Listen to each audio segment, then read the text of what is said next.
Okay. Hey, welcome everyone to our last episode of the first season of Hunting for Suspenders and Stilettos. Haha. The podcast where we explore the edges of leadership. And let's please focus on this word, edges. Well, it's a podcast where we use metaphors like climbing a mountain in Mont Ventoux. Yeah. So, my name is Anne, and I am French, calling from Amsterdam. And I am Houda to continue our journey around the world. I am from Morocco. I'm Canadian as well, and I am calling from Dubai. Well, I'm John, normally in Cambridge in the UK, and today I've cycled up Mont Ventoux. I'm at 1910 meters. The view is absolutely incredible from up here. And there's my bike just to prove it. I didn't drive. And yeah, great to be here. Yeah, great to be here. Thank you for joining us, John. Really, really cool. Uda, thank you as well. Even with my suspenders. Oh yeah, and in public, what? In my lycra and suspenders. It's a classic look. I would like in this last episode, I think it's very important to bring in of Sarah, who has not been able to join us over the last few episodes because she's brilliantly delivering a course on communication to a company we will not name. So, hi, Sarah. Hello. All right. So, what we're going to talk about today is completion. That makes very much sense. We started with intake, and we are finishing this season with completion. And why is it important to talk about this?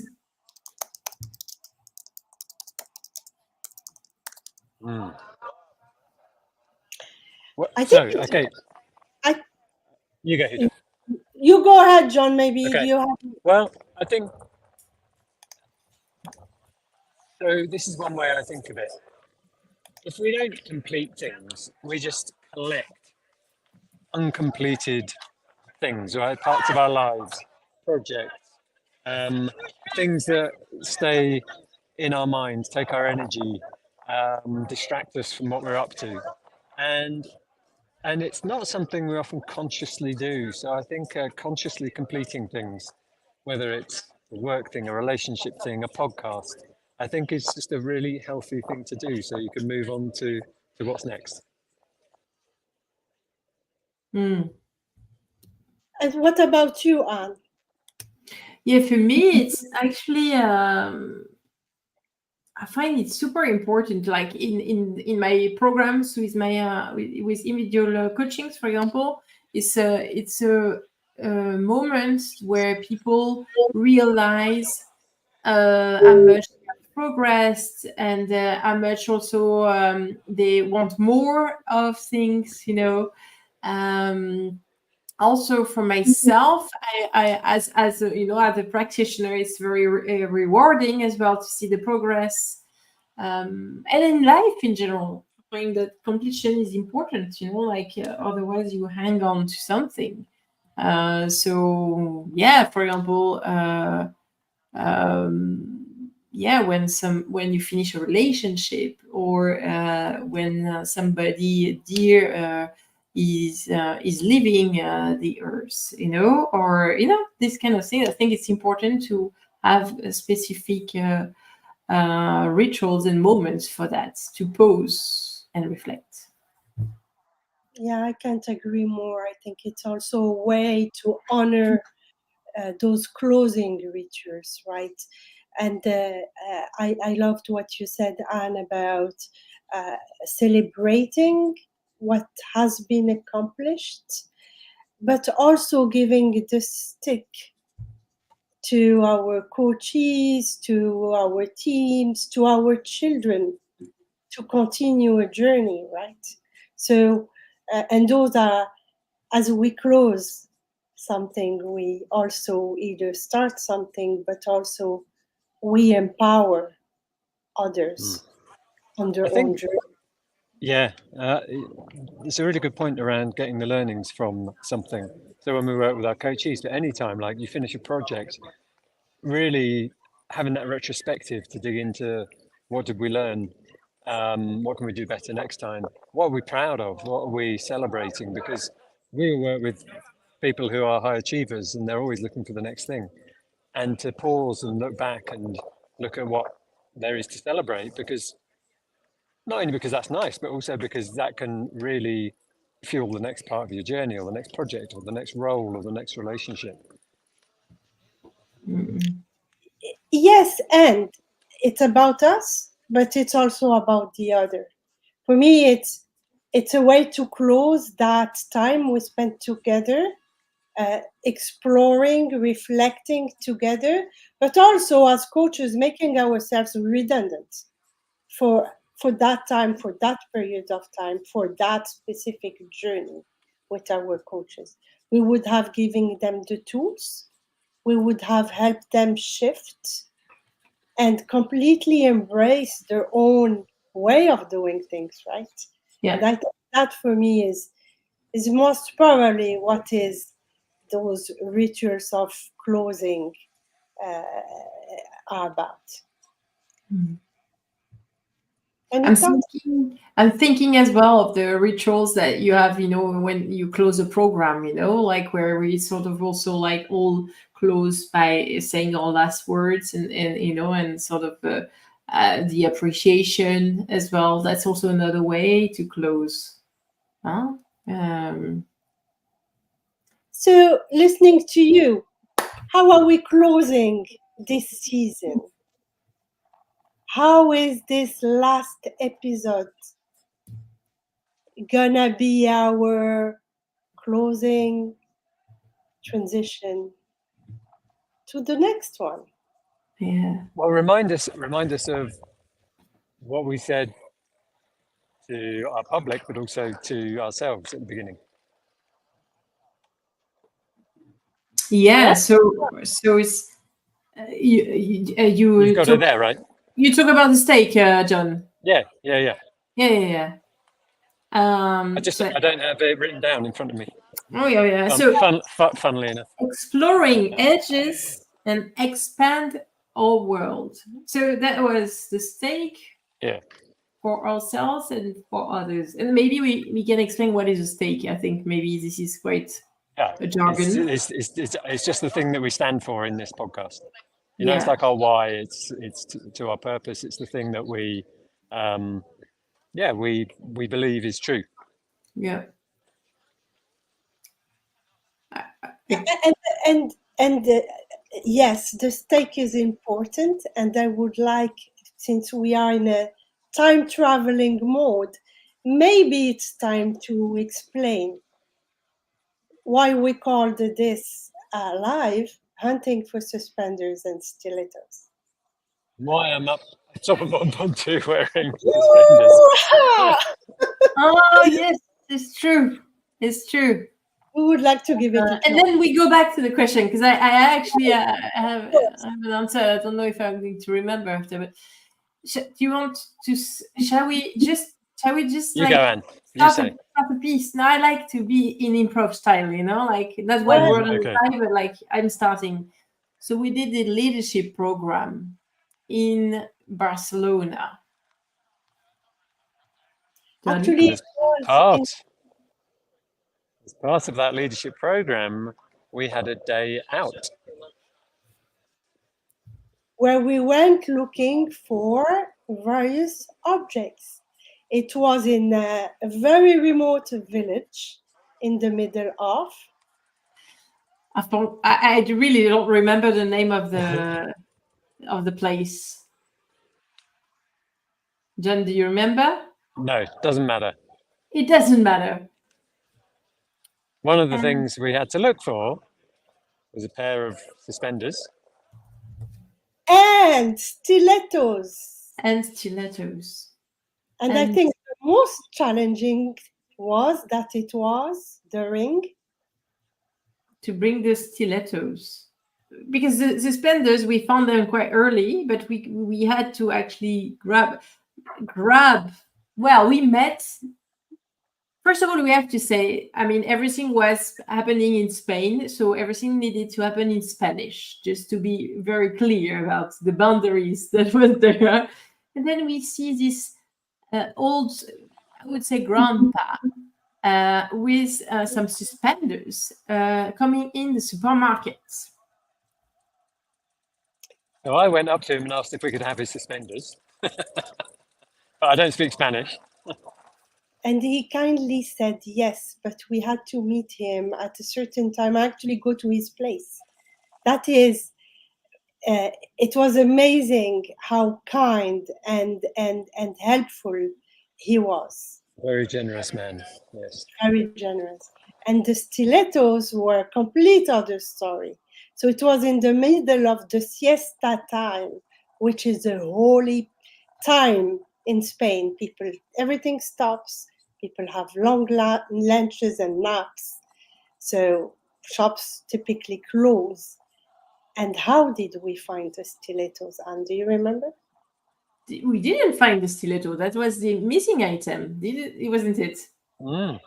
We did invent stilettos. Oh, yes. On the roundabout. It's true. I forgot about this. So if we put all this together, what does it tell us? Creativity, thinking outside the box. On the edges of? Our comfort zone. And of the reality that presents ourselves, right? Yeah. So it's really about expanding our horizons, our world on the edges of leadership. Yeah. Yeah. And we closed the loop. Let's talk about like what let's do a bit of that completion of like looking back at that stake and what we wanted to get from it. Like, let's look at like what, our individual journeys and maybe then collectively. Yeah. When you ask, go What ahead. would No, you go on. You got something. Yeah, I think you asked the question, Houda, about exploring edges and expand our world. For me, the most typical one was the one about presence. When we were like totally not ready, and then we were like, how we're going to do this, and then we usually have this thing where we always dance because we think that like going into our body helps us to be more grounded. And then we started we were not present, so we started the episode with the music. I don't think it was the greatest episode of all times, especially for the sound. It was not there, etc. But for me, it was a lot of courage to start like this, to show ourselves, talking about present, not being present to start with. Yeah. What about you, John? So for me personally, it was a big step outside my comfort zone to go live on anything, and I remember right at the beginning thinking, do I even want to do this first episode? Can I back out of it? All sorts of excuses in my mind. I didn't. I went through with it. So I'm really, really glad I did, because now, 15 episodes in, and it's totally within my comfort zone. And I can't quite believe, that first episode made such a difference. After that, I still felt a little uncomfortable at times, but as time went on, I felt more and more comfortable. So it's just yet another example of, you just sometimes need courage to do things. You might not feel confident, you might be outside your comfort zone, but so that's my personal lesson from it is, if there's something you want to do, something meaningful, with great people like yourselves, you just do it. It might not be great. It was messy the first few. I don't think they were great, but we improved. So I'm hearing from both of you the notion of courage, right? Courage to take action, even if we are scared, even if we don't know. but also the courage to just be vulnerable, right? As messy as it can be at times, we manage to do it, and we grow and we learn from it, right? And just to add to that, like even more, about halfway through, when we've done a few episodes and we had a review of like, okay, where are we going with this? We decided that this actually is a great opportunity to hone the craft, to get better at this, and we started reviewing the episodes and listening to them and giving each other feedback. And to go from never done this before to it's scary to we've done some to actually there is something we can get good at here, and let's really focus on that. Yeah, it's quite a transition. Multiple transitions. I love what you're saying, because again, there is that movement, right? That stake, right? We expanding our horizon on the edges of leadership. And what is leadership, right? So it's one of the themes that we explored, but here we're rediscovering different version of leadership. One of them is to embrace what is with courage and create from it, right? From nothing, from messiness. And that links us to a theme that we hear again and again today, VUCA, right? How do we behave in this uncertain world, in this volatile world, etc.? And again, is creating from everything, creating from nothing, which was one of the statements of this leadership program.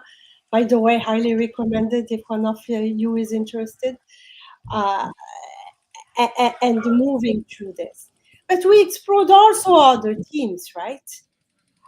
We went through creativity, transitions in career and in organization, self-compassion, self-sabotaging, presence, as you so rightly said, that can mean so many things, and at the same time is so central to everything that we do as a human being, and especially as coaches, right? So what's next, guys? And I just want to say hello to Xavier, because he said he would come and he just arrived. So I just want to say hello. Hi, Xavier. Well, look, I've just cycled up here, and I've got to cycle back down, and I'm sure I can make a metaphor out of this. There's getting up the top here is both a completion, because it's achieving a goal of reaching the top. There's no higher, can't go any higher. And I'm not done. I've got to go back down, and the journey back down is very different. It's fast, doesn't take much effort. But I'm right here, up here in a transition. Definitely feels like a completion, and there's something next. And one thing that strikes me when I do these sorts of rides is how presence is vital. There's on the way up when it's hard. I'm mindfully present. I'm concentrating on my breathing. I'm concentrating on the road just in front of me. I'm not thinking too far ahead. On the descent, it's about safety. It's about being 100% present to the dangers on the road, because you're going fast. So, presence, transitions, completing, and there's still something to go next. And personally looking forward to what we create in the future. Amazing job. What about you, Anne? I asked you first. What about you? Okay, sorry. Well, you know what? I want to come back to this notion of presence. And I think we all took a course together where I think 90% of this course was about presence. And we discovered different ways to access it more deeply, more totally. I would say that for me, it's even more important, as many of you know, I have a tendency to take tangents, and for a reason that is, I'm now comfortable to share it. because I just have recently been diagnosed with ADHD, right? And I've never really understood my tendency to take tangents and has a tendency to bring me to the subject. Houda, let's not get lost. Let's not get lost. But so it has helped me tremendously to really focus on that. Very often on one thing when I am presenting, when I am facilitating, when I am talking to people. And it's something that I want to explore even more. So that is most probably one of the themes that I would encourage everybody to explore more deeply. As to what I'm looking forward to is most probably to push ourselves even more on the edges of leadership, questioning the models we learned, the framework that we were trained on, and maybe finding new things by ourselves. For me, just also to conclude and to answer your question, the main thing, you talk about presence, I think that's the most important. And there is something else is about how you lean in with the others. And you were talking about, going through with your bike, John. So I think in this instance, you were leaning with your bike and the environment, to go to the top. So you were trusting your bike that everything was fixed. And in this pod, we just trusted each other. We lean on each other and trusting that everybody's going to do their bit, that trusting that everybody is going to be present and is going to do their best. And I think that's also one of the things that for me was beautiful to see. Like we were there to the meeting on the Mondays. I just appreciate so much of that. So I really wanted also to finish with a note of appreciation for all of you, including Sarah that is not there, and because it was a fantastic journey, and I'm really looking forward to start again in the autumn this with new fresh ideas. Thank you, Anne. John, would you like to say a closing word? Yeah, we're just echoing that, and massive appreciation to all of you. Loved it. I feel that huge amount of trust doing this with you. It's so important. If working, it's so fundamental in life, in work, in leadership, the things we've been talking about, to have trust, to know you're held, to know that, if you're in this context, if you're going off track, or you maybe losing your way, that you'll be held, like someone else will come in. That gives you tremendous freedom to actually then express what you want to express, because it'll be okay. So I really appreciate all of you, including Sarah, of course. And I've learned a lot, and I'm really looking forward to doing more. Thank you both. Very grateful for this. Very grateful to be doing this with you specifically, and Sarah, who is missing, but very present energetically. And I think the last thing I would say, you mentioned trust, John. Trust in this space is obvious, and it took us a lot of work in the background to build that foundation, right? So it's an ongoing work, an ongoing journey, and thank you for that. Thank you for continuously doing the work all together. Thank you. And the biggest thing to trust is to trust ourselves. Yes. Till next time. Cheers. See you in September. Bye. Bye. Bye.